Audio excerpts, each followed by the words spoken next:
I'm Logan Crawford, and right now on the Spotlight Network, we're reflecting on the enduring legacy of love, sacrifice, and remembrance.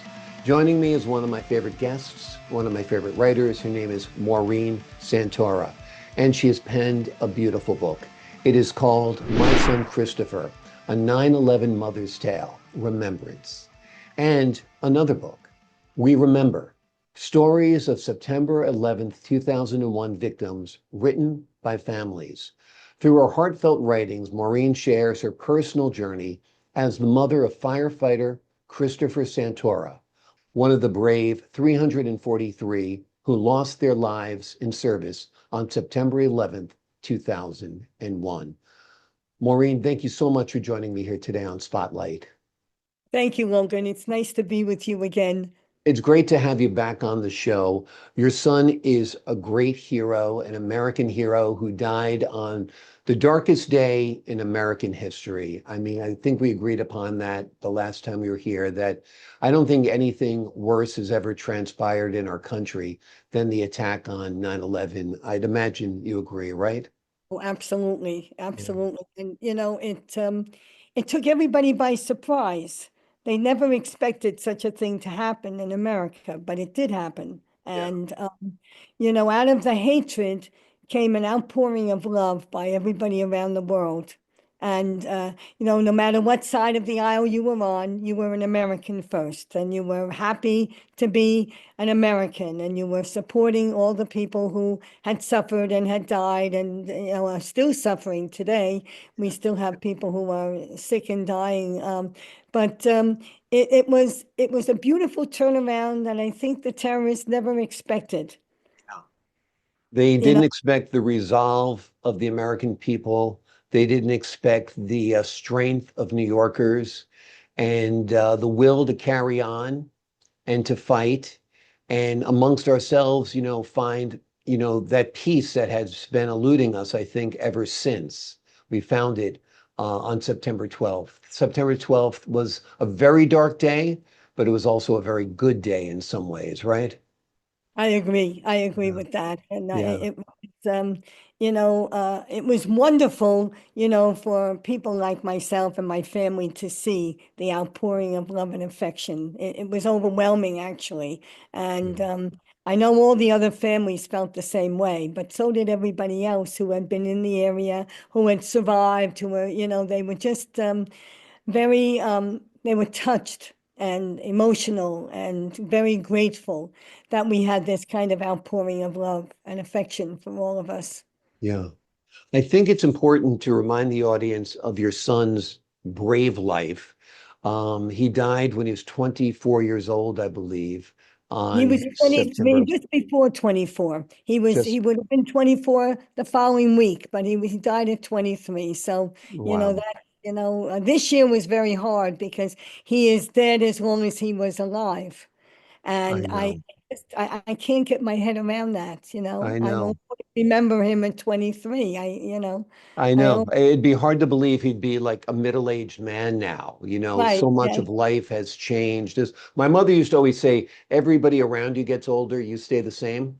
that's right. So, you still feel the same as you did on 2001, and it's hard to believe Christopher would be in his 40s now, you That's know, right. and it's That's right. amazing.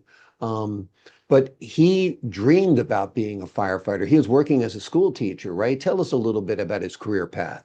Well, Christopher was very, very intelligent. He loved American history, and throughout his school, life, he hated fiction books. He liked nonfiction. And so he always read, books about battles and wars and American history and, world history. And so, when he went to college, he majored in history, specializing in American history. And I said to him, unless you're going to go for a graduate degree, you have to get a job with American history, So he took, teaching, and he got a degree in teaching as well. His dream, of course, when he was a little boy, till he, became a firefighter, was to become a firefighter. That was his ultimate dream. So, this was kind of, along the way to his, dream of becoming a firefighter. And he worked in the New York City public school system for about a year and a half. And they offered him a permanent position and he refused it because he knew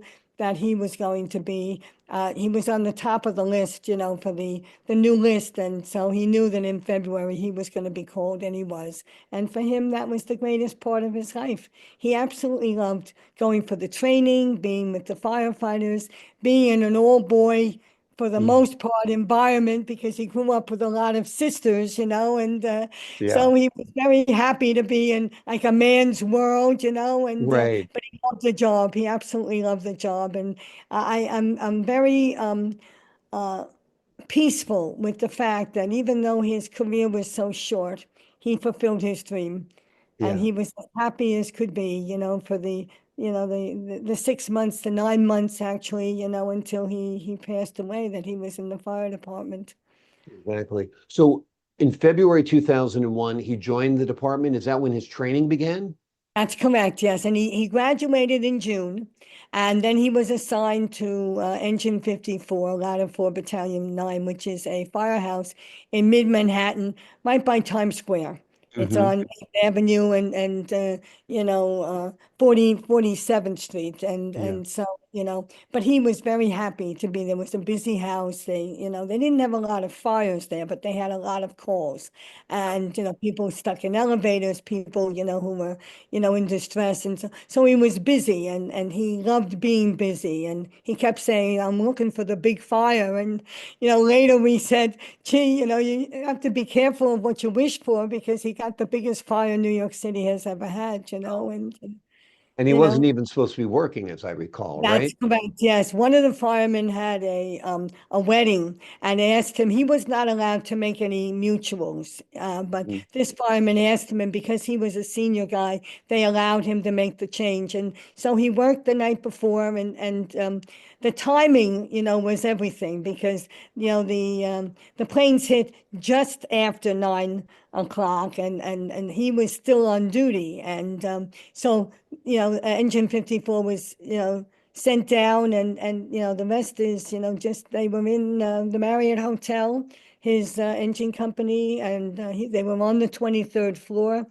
I heard from people who survived who said that they remember a young firefighter, so they assumed it was Christopher getting people out, and doing his job with great exuberance, and I'm sure he was afraid. I'm sure he was afraid, but that never deterred Christopher as a kid. He was always a kid that was ready, to go the mile, and you know, continue with whatever the situation was. And I think that's how he ended his life. Yeah, of course you're afraid. I mean, brave people are just as afraid as we are, but they That go ahead and do it anyway. that's right. That's what courage is that you That's know that you're facing death, but you go into that building anyway. That's right. That's Yeah, right. And you do what you have to do because it's the right thing to do. And I'm sure, amazing. he ended his life doing what he always wanted to do, which was to be, a rescuer and helper, and to do service, and he was like that from the time he was very, very little. He was a person that also talked incessantly, so he got into trouble throughout his elementary school and junior high school because he was always talking, but it didn't matter. We loved him anyway. And Right. that book, My Son Christopher is about my love for him, no matter how much trouble he got into. And he did get into trouble, and he did make mistakes, but it didn't matter. There was, a gem inside the rambunctious, kind of at times troublemaker, he was never rude, and but he just talked all the time. So If we were all the people that our teachers wanted us to be, we'd be a boring lot. You know, absolutely, if we all absolutely. just sat there, listened to the teacher, raised our hands politely. I mean, thank God for the kid who told the wisecracks, who talked too much, who laughed too loud. That's what makes life interesting, you know? I know the teacher tried to beat that out of you. Hopefully, you retain some of it by the time you get out of school, you know? Right, right. I was educated by priests and nuns. They literally tried to Oh, beat well, the, I was educated by nuns as well, so I know you never talked out of turn, but or if you it, did, you paid a then price, right? Yeah, absolutely, yeah, yeah, but in the public school it wasn't. I know his teachers in high school used to say how wonderful it was for him to be in the class because he yeah. always made the class interesting and entertaining and energetic, and he would bring up topics, and then people would have big discussions, and so they enjoyed having him in the class. But that was when he got into high school. When he was in the lower grades, that not so much, and so but it didn't matter. He was a student at heart. He loved to learn, and he had a wonderful, wonderful memory. So he remembered things very easily, which is why I think he liked history so much, because there were a lot of facts, and he could remember the facts more easily than his sisters could, but Right. that was his love. So Yeah. I'm Well, he content. sounds such a I'm such a nice young man. Just from talking to you, I feel like I know him, and I think that's the beauty of you writing your books and talking about him and keeping his memory alive. Because, like the other victims of that awful day, everybody's got a story. And absolutely. Christopher's story is so compelling because it was a life of service, it was a life of love. And, I can just tell by speaking with you that he was a joyful person as well, and loved his work. He fulfilled his dream of becoming a firefighter. I mean, a lot of little boys dream of being a firefighter growing up. Not too many people do it. Not many people do it in the heart of Times Square. So that's awesome. Talk to me a little bit about the book, My Son Christopher. Well, I wrote the book because I wanted young children, and it's a children's book, a picture Yeah, book. And I wanted young children to know that as you grow up, you make an awful lot of mistakes, and you're not perfect. And if you think you're going to be perfect, you're going to fall off that perch, and so you're not perfect, you make mistakes, that's part of growing up. And your parents are in your corner, they have your back, they'll be yeah, with you no matter what. They may reprimand you, they may give you a punishment here or there, but it won't matter because they love you unconditionally. And I wanted kids to know that one of the jobs of being a parent was to make sure that a child turned out okay. So when mistakes are made, they're made, and then you learn from those mistakes. And I wanted kids to know that their parents loved them unconditionally, no matter what they did. And if you have that kind of love and support, you turn out wonderfully well. My son turned out wonderfully well, and he wasn't always without having the punishment at home, because he did something that he shouldn't. It wasn't extreme or anything, but I felt that my job was not to be his pal or friend. My job was to teach him so that he would be a wonderful adult, and he became a wonderful adult. And so I yeah, wanted kids to know that. And I also wanted parents to tell their children often how much they love them. yeah, We often forget to do that. We bring up the negative more than yeah. the positive, but it's important to tell kids when they've done something, and not just fluffy stuff, Right. but good stuff, that Yeah, they've worked hard at a project and they did it, got a good grade. That's wonderful. You right. put in the work, you got the grade, you should have gotten the grade, we're proud of you, kind of thing. And just every day to let children know how much they're loved and appreciated. And sometimes that's hard. I've had, I raised 5 children. And so sometimes you don't always like your children, but you love them. You Yes, love them. And you need to exactly. tell them that often. And so that was the purpose of the book. And I thought, when I wrote, the day the towers fell and My Son Christopher, it was specifically for younger children because they don't have any knowledge of what happened. We now have a whole generation that does not know what happened on that day. And it was a very frightening experience for everybody, even the strongest of us. It was a very frightening experience that somebody could hate that much that they would want to hurt, physically harm, kill, maim individuals. And I think in America, we don't have a lot of that. We don't live in countries where people see this kind of just terror and horror. And so it was very difficult for everybody. And I wanted kids to know that there were lessons from all of these terrible activities. And in their lifetime, there'll be lessons from the sad things and the horrible things that they will experience. And that was the reason that I wrote them, so that kids would learn from that, you know? Absolutely. It's so important that children learn about that day because they don't remember it. They have to learn about it and to hear your stories and to read your books and to realize that it was a day of hate, unmitigated hate against innocent people, That's right. it's office workers, people just trying to make a living, firefighters who are there to help people in their time of need. It was a terrible, terrible tragedy. And then we saw something similar to that. I felt it was Israel's 9/11 when they were attacked a year ago, October, you know. Absolutely, yes, absolutely. I feel that that was there was a tremendous similarity. And I felt from all the parents, who had lost their children to, Hamas taking them and, At a music festival. I them mean, they're there dancing and joyful listening to the and music. happy. That's right, Yeah, and, we have not handled that as well as we should have, in my opinion. I think, Israel has done a phenomenal job, at trying to, find these individuals. They have not found them, and how awful. painful that is for their families.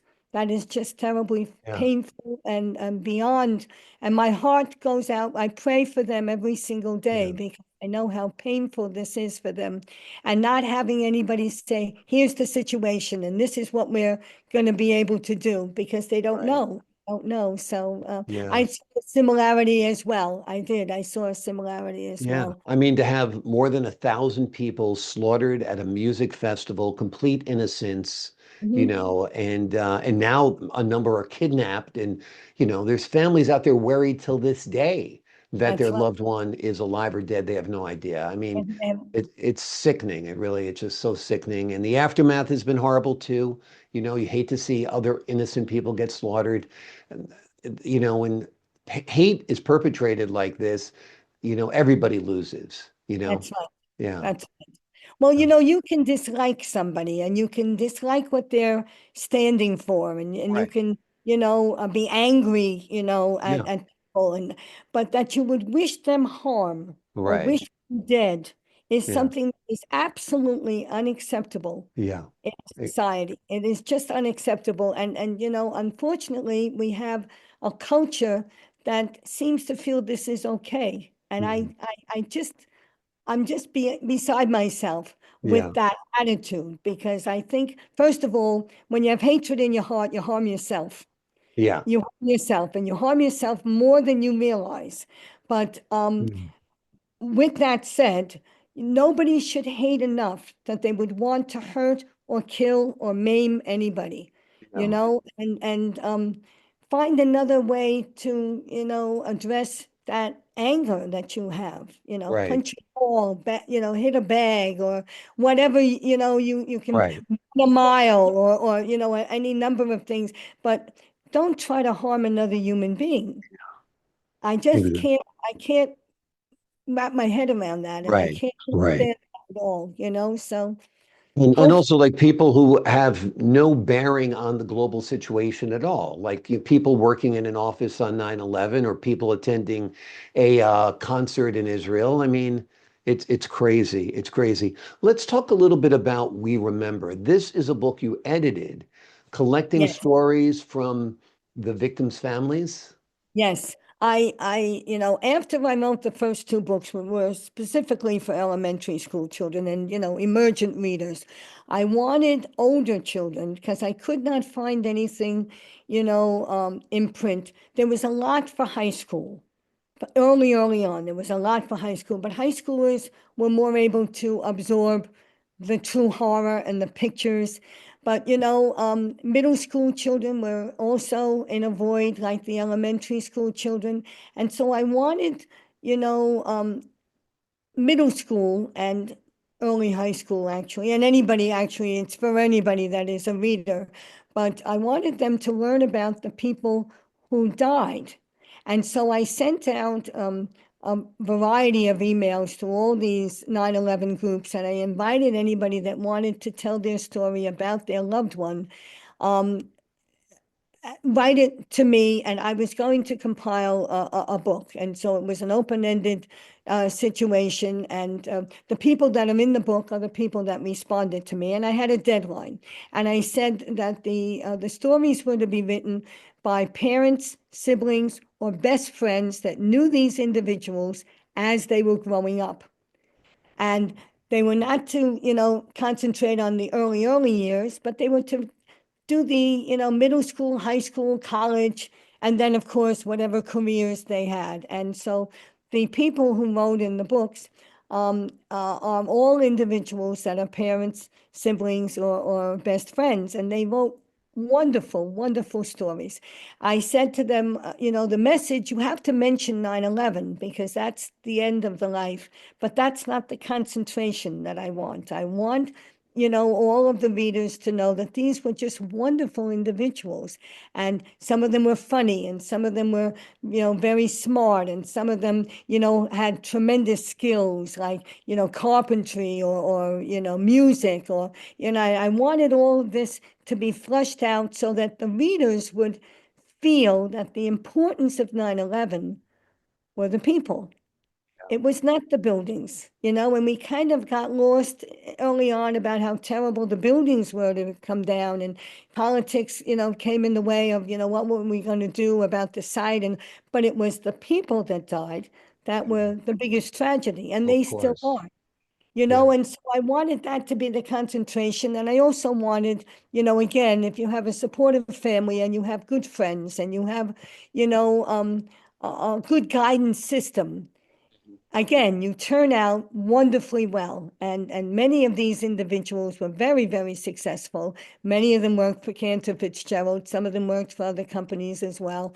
But they told these wonderful, wonderful stories that I was just, I cried every time I uh, spoke to them. And I didn't know any of these individuals. They were all yeah, strangers to me. And so I felt that was, my son's gift to allow me to learn about these individuals and to, you know, speak to their parents and their, their siblings. And so that was my gift, in doing this. And I edited the book, and my husband and my children all wrote in the book as well. But I had written about Christopher in a children's book, so I didn't add my comments. I recently redid the book, and so I added a section that I consider my 9/11 miracle, about Christopher's, the finding of him, and but that was after, the book was already published, so it's being republished now, but yeah, I wanted everybody to know that that was the tragedy, that the yeah, people who died were the most important loss that occurred. yeah. No, I agree. I mean, it must have been so moving reading these stories. And like you said, they died horrifically, yes, but to celebrate their lives and the accomplishments they made and little simple things, like you said, like being a big mouth in class. I Yeah. mean, that brings the person to life. As you're speaking, I'm thinking that at like the 9/11 memorial, there should be a documentary on every single victim. I agree. Just like a half hour, 45 minutes, or an hour film on each individual, interview the parents, the spouses, the children, whatever it might be, preserve their memory always. And, randomly you press a button and you watch a monitor and you watch anybody's life, Joe's life, Bill's life, Mary's life. You know what I mean? I Well, think, they I have think, in the 9/11 museum, they have a section where they have all of the faces. mm, It's up on a wall, and they have a little video, but the video is about 15 seconds. So right. just to make a comment here or there, and then Yeah, it goes on to the next person, and it's not substantial enough, in my opinion, for right. you to really get to know who these people really were. And I Right. agree with you. Yeah, I agree with you. And I don't know of any book that has ever been written by right. know, anyone regarding the number of people that have died and their stories. And Yeah. as I say, what I wanted, and all of the people who, were included in the book, all felt, I said to them, this is going to be very, very difficult for you to do, to recount, the growing up Yeah. years. It's going to be very hard for you to do. And I hope you're willing to do this. And I said, none of us want to get, compensation. We want our stories to be told. And Right. so Right. the reason that, I put it together, and I was the one that, edited and put it Yeah. together, How many published. how many different stories are in your book? There are at least 26. There may be Right. more. I don't know offhand, but Right. there are at least 26. And those are 26 people. Now, some people had, siblings and parents and best friends included, but I include that as one story of one individual because Right. so, but there are about 26 people that are Yeah. included in the book. So, Yeah. and that's just a fraction of all the people who Yeah. died. Just, Exactly. and, I know. I'm sure it is difficult for the family members to write these stories, but I'm sure part of you and part of them don't want to let it go either. You know what I mean? You don't want to, you want to remember every little nuance of their lives, every little present they might have given you, every little Mother's Day card they might have written. You try to hang on to that. I mean, my children, thank the Lord, are living, but you still try to remember those and preserve those memories of the greatest years are, 1 to 18 when they're that's really, right. really cute, right? That's right. Yeah, Absolutely. Well, everybody who submitted their stories told me how hard it was, but how grateful they were that they had done this.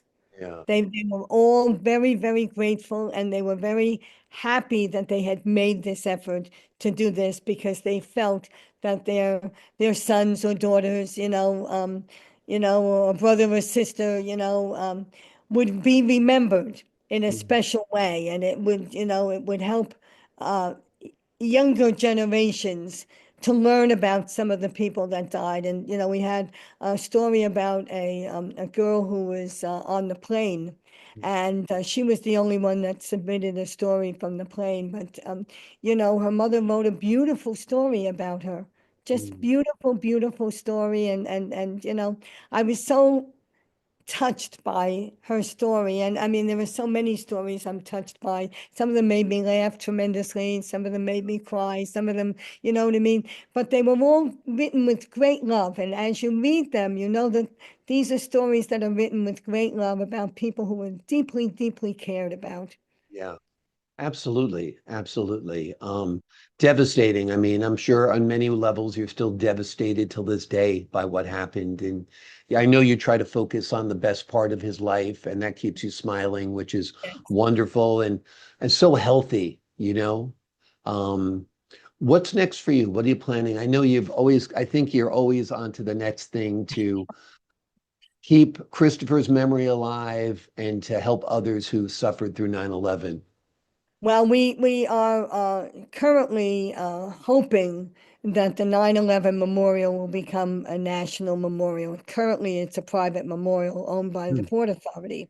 It is not owned by the federal government like the other two memorials. So I've been working on that for many, many, many years. And I hope, my hope is that when this happens, and I'm hoping that, future President Trump will address this issue. We've spoken to people who he's connected with, and we have some Congress people who are ready to support this. Ted Cruz is one of them, but there are some others as well. But I'm hoping that this becomes a true national memorial, because if it does, then we can begin to include all the people who have died since 9/11. And there are now more firefighters who have died since 9/11 than on 9/11. Yeah, And there are crazy. thousands of civilians who have died, since 9/11 from the toxic dust. And so that's something that, I'm hoping, that we'll be able to see, before I perish, you know what I mean? Yeah, I I don't think pray, I think you got a lot more years left, thank goodness, because you you got know. those 10 grandchildren to watch Yeah, after. that's right. Um, and I do think if there's a president who will help in this cause, it would be President Trump, Absolutely. because it only makes sense that it's a national memorial. He's a common sense person. You know what I Yes, mean? he is. Yeah. Well, that's So glad that he's thank common. God. Thank God he for November 5th. We'll say that, right? Absolutely. Yeah, Absolutely. It was a exactly. joyous day.